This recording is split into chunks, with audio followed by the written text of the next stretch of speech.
diehard Stephen King fan, but if I'm being honest, it is probably the novel I have read and reread the most, so it is the highest honor to be here moderating this conversation for you.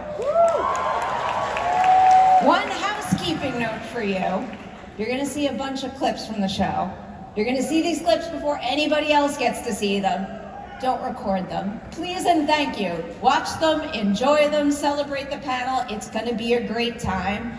With that being said, I feel like there's no better way to kick off this Welcome to Derry panel than by actually throwing you feet first into Derry. Do you want to see a clip from the show? Let's begin right there. Let's roll our very first clip from Welcome to Derry. Behind Welcome to Derry, beginning with co-showrunner and executive producer Brad Caleb Kane. We also have co-showrunner and executive Fuchs. Say hello to Kimberly Guerrero, who plays Rose. We have James Remar, who plays General Shaw.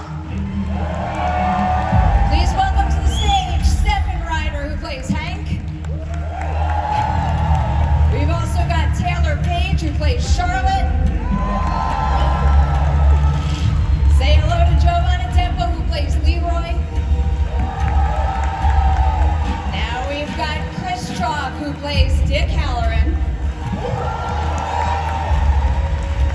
And now say hello to executive producer Barbara Muschietti.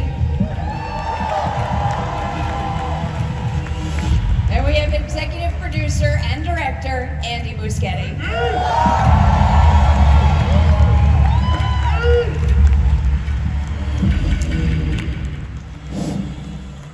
Welcome to the stage, everyone. And yet again, I've said it to you quite a bit behind the scenes. Congratulations. So happy for you.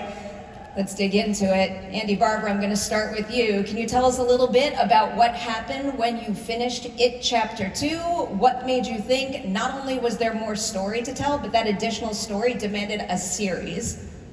So first, thank you for bringing us here. I want to thank everybody for being here. I know that, it was probably the love for the movies and the book, or all of that brought you here. So I feel a deep closeness to you guys in general.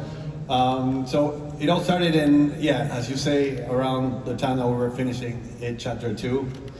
I started having these weird conversations with Bill Skarsgård because we were high on the experience of doing, It too, and we started somehow speculating and fantasizing about a new story, a new movie, which was basically the origin story of Pennywise. How did it become the clown? What role did the infamous and cryptic Bob Gray play, the story? So those were the conversations. Then we all went in separate ways. Actors that are on a roll, they go and make a bunch of movies. Bill did, and he did great. We went on our own adventure, but after a while I picked it up again, went back into the book, and I realized that there was so much more than the origin story of Pennywise. And I sort of focused on the interludes and what is this? This has a function in the book, obviously, but it told me about a puzzle that was intentionally unfinished in the book. Stephen King creates all these enigmas and big question marks to create tension. But for me, at that point, it was like, what if this is a blueprint for a different story?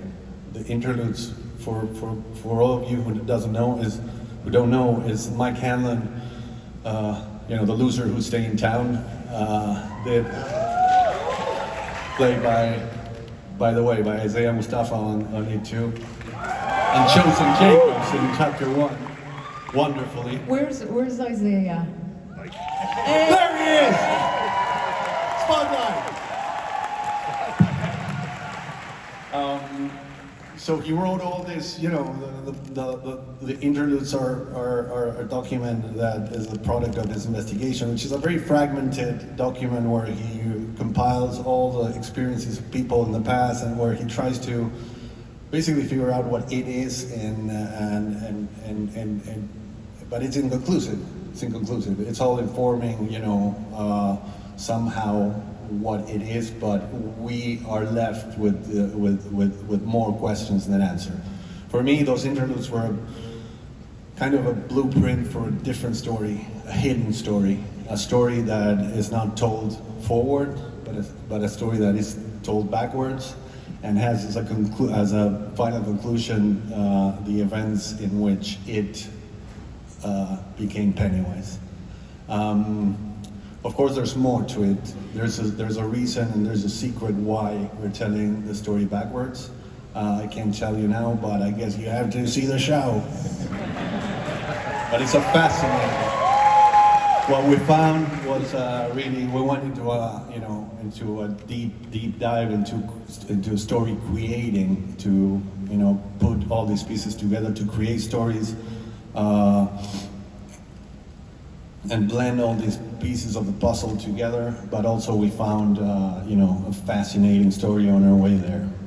And he's forgetting, with this idea, we went to the great Stephen King, who loved the idea and supported us. And it was early 2020. We talked to Warner. They bought it in the room, and here we are. To build on some of what you said a little bit, can you two walk us through a couple of untapped specifics from the novel that you wanted to incorporate here, and maybe also tell us about the 1960s being the primary setting, maybe why that setting best aligned with the themes and ideas you wanted to explore with the show? So 1962 is according to our timeline that we did in the movies, because obviously in the book it's 58, we translated that to 89. So our first step into our journey towards this, fascinating incursion into the past is 1962. Because it's 27 years before, and every season is a Pennywise cycle, which is 27 years. It's a previous cycle, which is for us, very special also because 1962 is closer to 1958 in a way. So what we couldn't do in the movie in terms of era, because we transposed it to the 80s, we're doing now. So I feel that this, in many ways, this first season is closer in spirit and in also in textures and feel to what the book was, even though it's not the same characters. But some of them, there's ancestors and there's bloodlines and a lot of things that you will discover. Might be a couple connections, significant connections. Jason and Brad, I'm going to come down your way to dig into your experience, basically, getting past the baton, in a sense, from the films. Can you tell us a little bit about expanding the world that Andy started to create in those first two movies? How much of what we see of Derry in those movies will we get here, and what new corners were you able to explore by having 8 episodes? Yeah, well, I got invited into this in the most casual of ways. I had worked on it Chapter 2. I've been lucky enough to be included in that. And Andy and Barbara and I were working on something else. A couple years later, I was walking into the Warner Brothers parking lot with Andy, and almost as an afterthought, Andy said to me, "Hey, we're gonna make an It prequel series. Do you want to come do that together?" And I thought, well, that's like a life-changing thing to mention on the way to your car. Yeah, I would. And so the conversation sort of sprang from there, and Andy and Barbara and myself and Brad, I think we all were curious about some of the same mysteries buried within those Mike Hanlon interludes. We all had some of the same questions that had rattled around in our heads as readers and viewers for many decades, certainly since before we were able to join the franchise. And so we had a lot of questions we wanted answers to. Why does it, a being of pure light who could journey anywhere, decide to come back to Derry time and again and its hunting grounds? You know, surely there are more densely populated, more interesting places it could go. What brings it back? Why has it chosen to return to the form of Pennywise? It can take any manifestation it wants. What is it about this clown, Bob Gray, that makes it want to continue to take this form? And so that sort of process of unraveling those mysteries led to the show that we had such a wonderful time making. Yeah, I come off a line of shows. I love doing complex, interconnected, very character-rich shows, and Andy and Barbara really wanted to do something like that, and setting it in 1962, 27 years before Andy Barbara's movies, which was 1989, that was very interesting to me, particularly when you're dealing with a monster, a creature, an interdimensional creature who uses fear and hatred to divide, and you're talking about 1962 in America. Well, that's a very rich and specific area to mine, and that was really interesting to me. The social and the social implications of that, marrying that with the horror of it, and the themes of Mr. King's book. So it was a fun, rich world to play in. I'm going to throw one more question to both of you right now, because, and correct me if I'm wrong on this, I know you both have a significant amount of experience in film and or television, but I believe this is the first time for both of you that you're stepping into the show running role. So what does that mean to get that opportunity with this particular show? And what is it about the two of you that make you the ideal partners for it? Truly, the creative experience of a lifetime. I had never had an opportunity to work in television as a writer. I'd acted in TV a little bit. I had never had a chance to run a show. So to be able to do it with, collaborators like Andy and Barbara and Brad, it was a real extraordinary experience. And to get to play in a universe that is, it is my favorite horror novel of all time. It is my favorite horror film, I think, of all time. So this was, as a fan, the opportunity of a lifetime. Yeah, I have to say, in an extraordinary way, Andy and Barbara were so generous with our contribution to the story, to the world that they created initially. The initial room where we broke the story was me and Andy and Barbara and Jason and this incredible writer named Cord Jefferson. And we just there were no holds barred. There were no guardrails. It was all fresh snow. There was no, I made these two movies and we need to stay within these parameters. Andy and Barbara were, let's go for it. It's 1962 in America. Derry is a microcosm of America. What do we want to tackle? The themes became very obvious, and the scares just from that came spilling out. I can't wait for people to see more of this. It's like you think you got a taste via that clip. You have absolutely no idea. I'm going to turn to my cast right now here. I'll be honest, anytime I hear that something Stephen King is being adapted, I'm the easiest sell in the world. I want to jump right in. I'm sure when each of you hear that an IT TV show is coming your way, it's high appeal right out the gate. But I want to know the first thing you saw, either in your character or this idea overall, that made you say to yourself, my God, they're taking this above and beyond what I would expect from an IT TV series, and I have to be a part of this.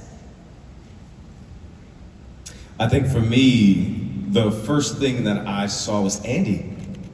That made me want to do it. Because it's Stephen King, but so what if the people suck to work with? You know what I mean? But having Andy and Barbara at the top, I remember the audition, and we were on Zoom, and I was like, oh my God, he seems so nice. He's so sweet, and he gave me the nickname Chuckle. He says, Chuckle.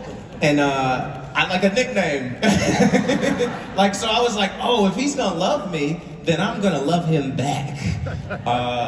And I knew that we could create, we spoke a couple times, being able to create a family is most important to me, and that's a good leader to create a family in, and so we're all good friends because of it, and the show's good. That's cool too, but that's better. Thank you. Thank you. I have to say, when we wanted to cast him before he came on board, we put up in our wish board a picture of his wedding because he looked amazing. So that's what got me. Katie, you We too. needed the best version of Chris to put up with it. He made an effort that day, apparently. Want to keep going down the line? Yeah, I think I have to agree with you, Chris. It's rare that I agree with Chris on anything. But I love him. He's a good friend of mine. We've worked together before. But yeah, Andy approaching and telling me about the idea. I think it was during the Babylon premiere that Andy had come to the premiere, and he was just talking to my agent, and I've known Andy for a while too, and he was like, yeah, man, I got this part that I think you might be right for. And when I found out who it was, I mean, I was really excited to get to play it because I was such a big fan of the movies. And I remembered as soon as he said the name, I was like, why does Leroy sound so familiar? And I remembered him being the older gentleman in the first film that was talking to Mike about pulling the gauntlet gun towards the sheep. And it was just an exciting familiarity to get to play that character because that same actor, Stephen Williams, played my grandfather in my first job ever.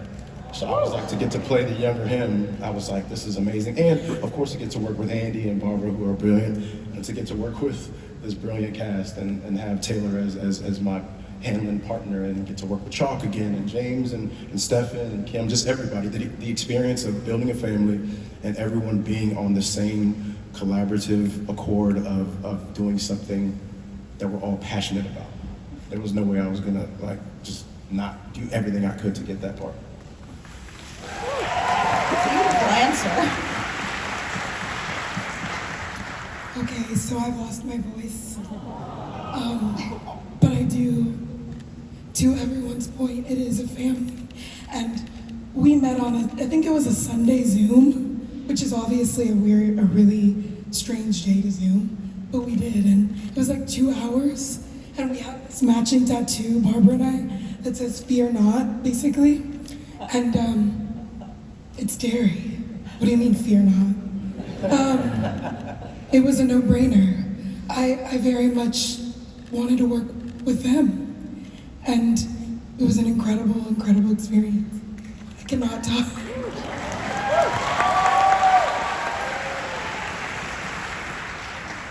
You know how they say sometimes dreams come true? In my experience, dreams do come true. I met Andy and Barbara in 2018 through the audition process of It Chapter 2 and was in the running of it. And when we met, I just fell in love with them. They're just genuine people. Like what they say, they do. And Andy sent me a message because, of course, Isaiah got the part. And he just said in the email, like, it was lovely meeting you. And at that time, it was one of the hardest decisions as a director. But he said, I hope to work with you on future projects. Now, you know, a lot of times people say a lot of stuff, and it never happens. And I auditioned for this, and the next time I saw Andy's face, he was like, Stefano! He was like, you know, we are gonna work together. And he was like, look, I'm sorry that didn't happen, but this was for you. And so that's how I was a part of the family in 2018, and I'm just so happy to be here, and I love it. I love it. Thank you Stefan so was much. excellent on the first round. It was a very tough decision, but he got even better than that, if that is even possible. Anyway. Meant to be. And all of these actors they will break your heart. You will fall in love with these characters, and all of these actors, the way they've inhabited them, they will absolutely break your heart. You will root for them, you will fear for them. It's just, you guys are all so wonderful. I would love to work with you all on future projects. We're gonna hold you to that. My turn? Oh, yes. James, sorry, let me do like just a tiny intro because I've been following James' career since I was like, I admired this man since I was like a child. As you know, he's a legendary. I mean, these guys are all legendary, but I had something special for James. I wanted to at least know him. So when he said yes, I was like couldn't believe it. And I'm very happy that he is part of the project and he just fucking nailed it. What can I say? these guys always make me cry. I'm a senior citizen, and I was in the parking lot of Pavilion's grocery store, and I was thinking to myself, well, it doesn't really matter if I don't work anymore. I had just finished a series a few months earlier called Black Lightning, and things were, which I love very much, and things were a little quiet. So I decided to take my pension and my Social Security. And I thought, well, I have enough money, I can pay the rent, and blah, blah, blah, blah, blah, all this stuff. Doesn't matter if I don't work again. I swear, I got into the car and I got a phone call from my agent. They said, Andy and Barbara Muschietti want to meet you for this undisclosed project, and they're only meeting one actor. And this is during the time of it's still the tail end of COVID. I went to Warner Brothers. I met their assistant, Jordan. I got her a Starbucks. She was lovely and welcoming from the moment that I met her. I walked down the hallway and I sit in this little chair in the hallway of their office, and there's Pennywise standing on this stand, and I said, holy shit, I have arrived. This is like very intense, very scary. It's kind of, oddly off-putting and attractive at the same time. And then I go into their room and they sit down and we had a conversation for 2 hours. And I told them about my childhood. I told them about seeing President John F. Kennedy in 1962 when I was 9 years old with my brother at the Boston College Stadium. And how that time was so intrinsically intertwined in my being, and how wonderful and tragic it was at the same time. And we had this amazing conversation. I felt like I'd embarrassed myself because I really uncovered. I just told him everything. I was leaking real tears anyway. Long story short, we get up from the thing and I reached out to shake Barbara's hand and she says, no, we're huggers. Put her arms around me, Andy, but he walked me out and we talked a little further. And I just thought, oh my God, what have I done? I've exposed myself. They're never gonna give me this gig. And a couple weeks later, they said, you've been approved by HBO.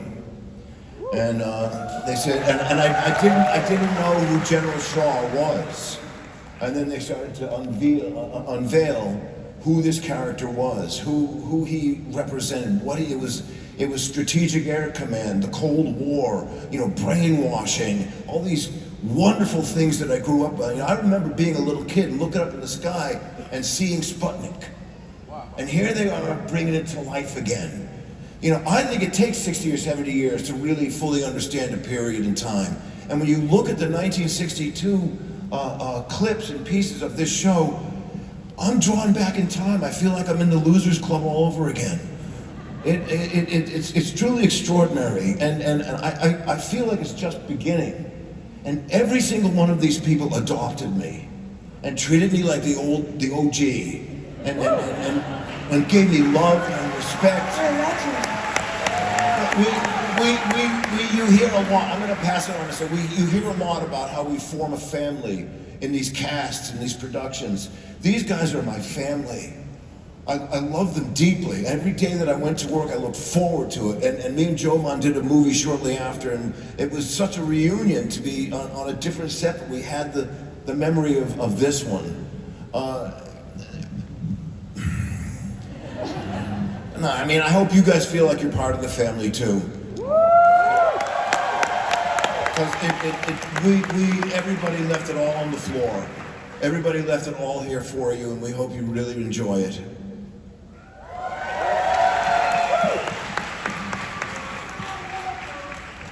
Yes, the warrior, our Ajax. So it's a perfect segue for me because this is storytelling with a capital S. It's the Stephen King universe, and it is a family, but it's a family that we've been left out of. The native story has been there, but we're never able to join you all at the table. And it was like, we have stories too.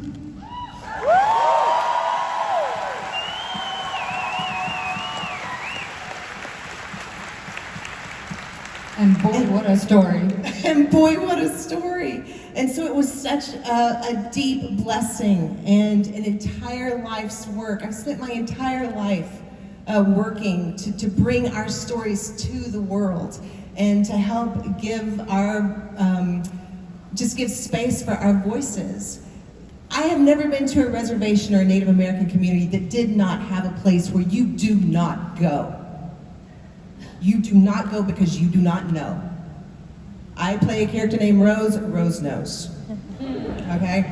And so it's undergirding so much of the Stephen King universe is this sense of something's going on with the land. The land remembers even though we've forgotten. And there is something dwelling there that could be very harmful and we don't understand. And so it was such a gift to get to play this indigenous character that has all this ancestral knowledge that's been passed down from generation to generation to generation. And so Rose knows, my community in this story knows, everything that happened before Derry was Derry. And there was a first Losers Club, and that Losers Club was a group of indigenous kids.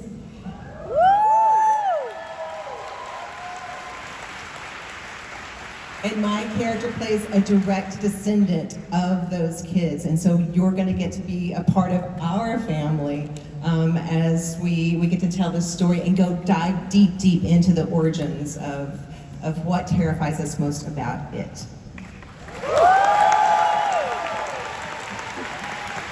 I'm gonna follow up on some character stuff in a moment, but there's one thing I had to say because it was baked into so many of your answers. I've been following the two of you and your work for so many years now, and time again, I hear about your team emphasizing what great leaders you are, and that trickle-down effect is so real and it's so important, and we need more leaders like the two of you in this industry, so I hope you hear all that and know how important it is. Sincerely. Another cast question. Kimberly, I'm gonna force you to start because you did kind of teeter into this a little bit. I want to make sure to tease everybody's character just to like set the scene for the audience right now. You probably don't have to answer the first part of this, but I would love to know the back half. For each of you, can you explain why your character is in Derry at the beginning of the show? And then also tell us what their greatest fear is, the thing that makes them most susceptible to Pennywise's power. Great, so my character, Rose, who remembers chapter 2 when Stephen King shows up in his cameo? It's one of my favorite moments in the It movies. And he shows up in a store called Secondhand Rose. I am Rose. And it's so perfectly placed because Rose is the keeper of memories. There's an entire backstory I created for myself. Indigenous people believe all life is sacred. So everyone that is in our circle, we see ourselves as stewards of that life. And so we're there to protect and to carry the knowledge of how we maintain our connection. So even having the things of the people in this town, this is Rose's third cycle with this creature. And so she is just the knowledge keeper watching everything come as this third cycle begins. So Rose is going to be there. You're going to see her and kind of get a sense that as long as Rose is in the room, we got a shot. We got a shot world against this thing. And not because of her, it's the earned wisdom of her ancestors. And they're just following through that duty. Her greatest fear is that it would go south on her watch.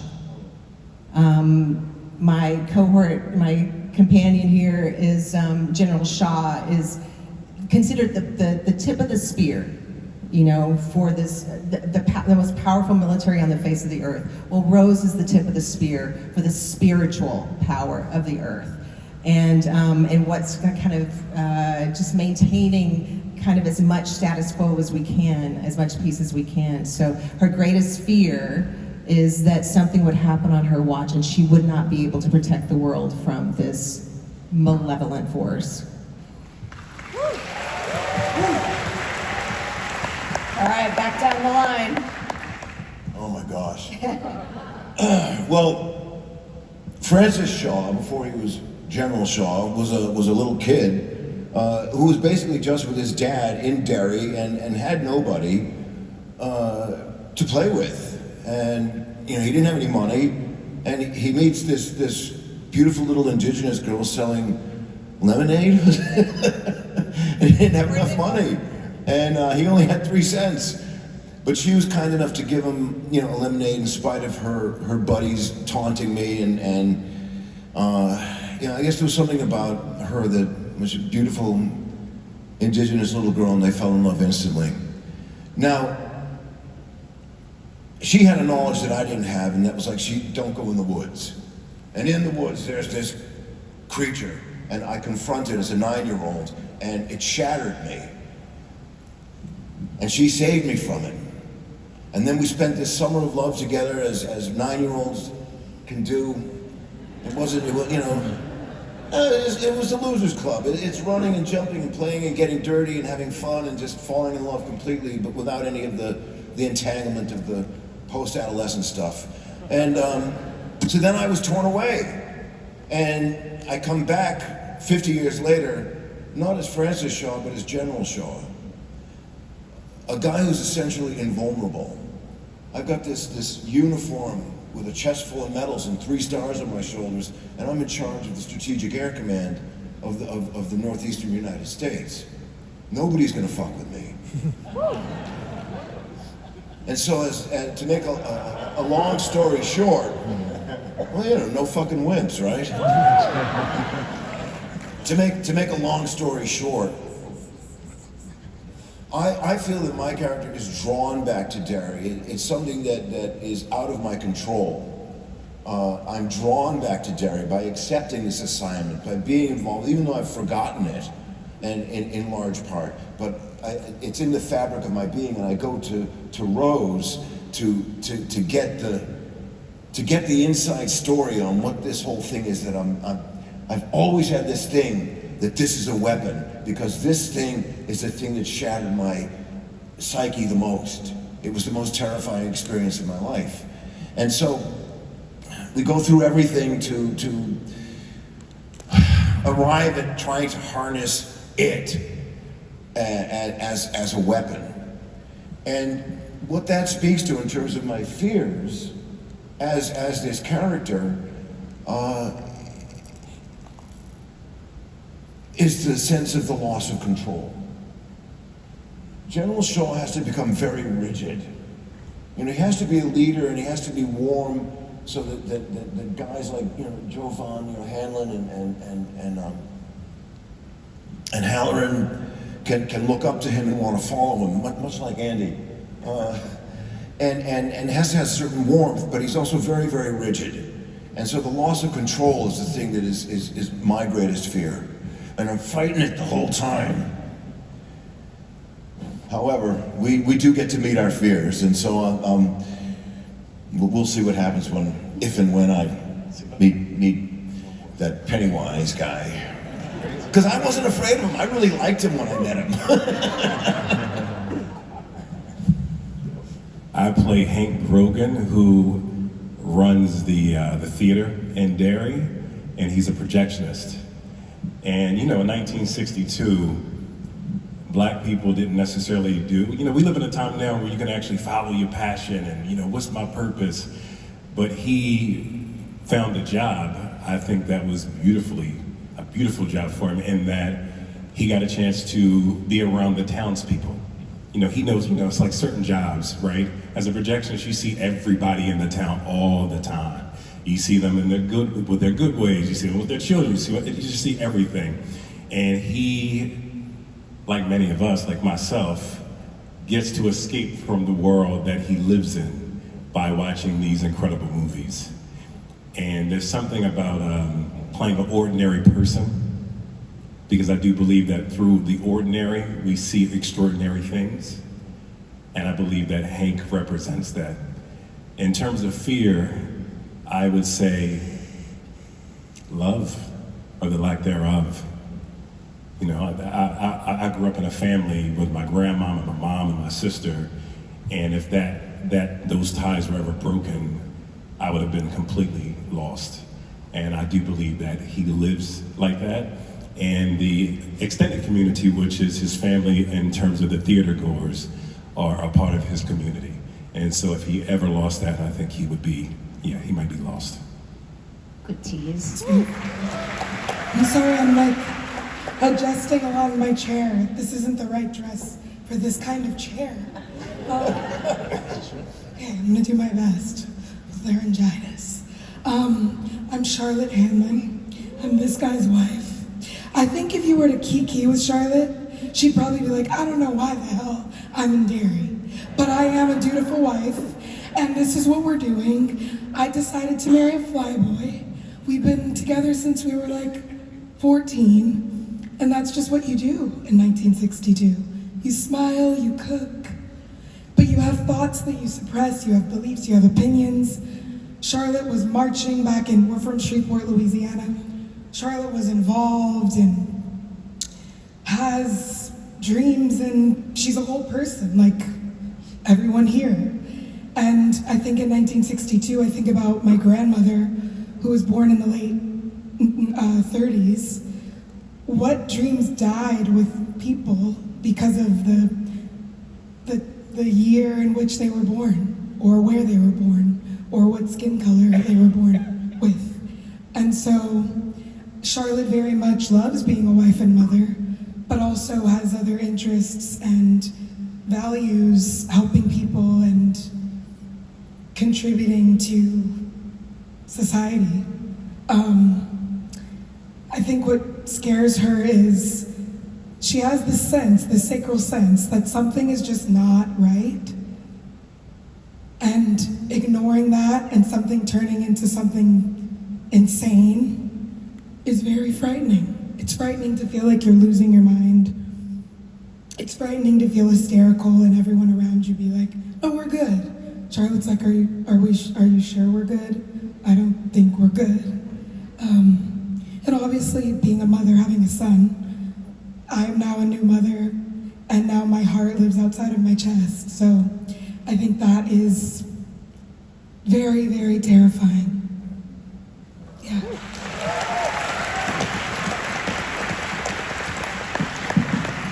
The character that I play is Taylour Hanlon, as Taylour described, flyboy. He is a United States Airman, a major. He's an officer. And it was really interesting or exciting for me to get to play him for a couple of reasons. One being that my father is also retired from the Air Force. And so getting a chance to play in some form a version of who I thought my father was as a child was really exciting for me. And also just getting to play a young black man who is exceptional. I got a chance to speak with we had a military advisor who described to me that during that time, to have a young black man as a major in the Air Force with the racial tension being apparent meant that he had to be an exceptional soldier. I mean, incredibly intelligent, driven. He's able to ignore he is absolutely going to face being a black man in the military with his white colleagues. And so I wanted to be able to play a representation of that. He is given the assignment by his General Shaw that would require him and his talents to move to Derry. So he is essentially the reason that the Hanlons are in Derry in the first place. He brings his wife and their son, Will Hanlon, to Derry, and I think he's in search of a better life for them. In the military, of course, you move quite a bit, but I think he's hoping that Derry is going to be the place that he can land and really build a foundation for a better life. As far as fear goes, I think Taylour has a very unique relationship with fear that I won't spoil. But if I could say that if he's afraid of anything, I think as dutiful as he is, and very headstrong and laser focused on his career, I think his biggest fear would perhaps be a scenario where he felt like he didn't take care of his family. Everything that he does with the intent of being the best dad and the best husband that he can. And if there's ever a situation where he loses control and his loved ones are in jeopardy, I think that's the most devastating thing that he could imagine happening.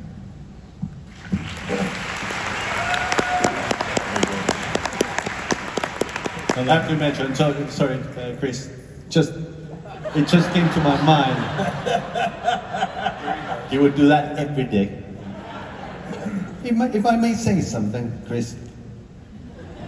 The first scene in It One after Georgie is killed is in a sheep farm where Mike Hanlon, a young Mike Hanlon, is talking to, is being actually like talked to by his granddad, Leroy. It's funny because these two characters are played 27 years before by Jovan, and 27 years after by Isaiah there. So that's the connection for those of you who don't know yet. But it's, it's the Hanlon family. I just had to say it. I don't know why. Let's go. Come on, Chris. Action. Finally. Hello, my name is Chris Chaw. My character is Dick Howerin. Yeah, keep going. Oh, fucking do more.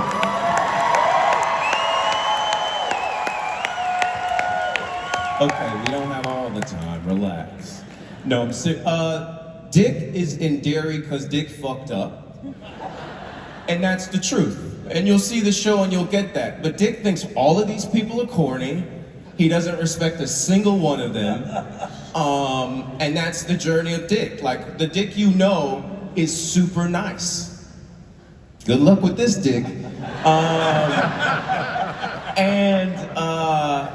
The thing that Dick fears, I think, is himself, because you know the history of Dick Howerin, and you're gonna meet him at a stage where he has a different relationship with his internal self, with his spiritual world, and his biggest fear is himself and losing control. I mean, it's kind of like what James said, he's losing control, but from a completely different power dynamic. That's it, y'all.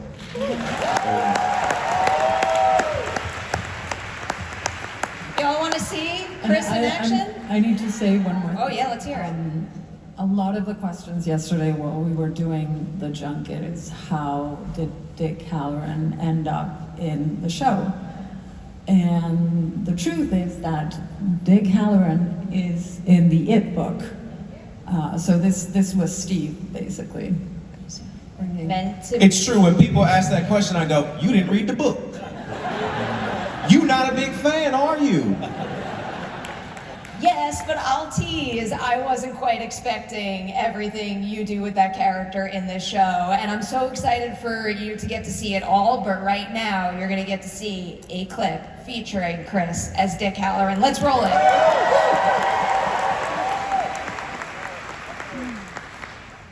Away, so you don't have to move. So you guys can watch the next incredible clip. You want to just keep standing? Do you want to see another one? Was that not enough? I try not to overhype things, but wait until you see this next clip from It. Welcome to Derry. You're gonna love it. Let's roll it. I think we're running out of time here. Andy, Barbara, I gotta squeeze in one more quick question before we let you all go, and maybe screen one more thing for you. So we saw a bunch of wonderful set pieces, scare scenes there, but we know you're playing the Jaws game with Pennywise. So can you tell us a little bit about coming to the conclusion that that is what the format of the show had to be, and why the wait is gonna be worth it to see Pennywise in full form? I have to, before we do that, I want to shout out to Rudy Mancuso, who's Yes. Polly, who's amazing. And now Pennywise. So he is our shark. And we believe wholeheartedly that we can't allow the audience to get comfortable with him. We had to hide the ball. Yeah, so there was an intention to delay, his appearance in Pennywise form. Create this anticipation, this build-up, this suspense, and I think people will not know when. Part of its unpredictability is when is the clown gonna show up. Can't tell you when, but he will. And I think it's an interesting game because, of course, it's a shapeshifter incarnations. His presence is hinted, not hinted. He's present in other incarnations for a run for a while, and then when you least expect it, there he is. Based on what I've seen you play with that to great effect, We're not done with all of you yet. Don't leave. I know you're going to cheer when I say all this, but do not forget, It Welcome to Derry begins October 26th. Mark your calendars. Do not miss it. To all of you, huge congratulations on your show. And to send everyone on their way, we are going to play the latest trailer.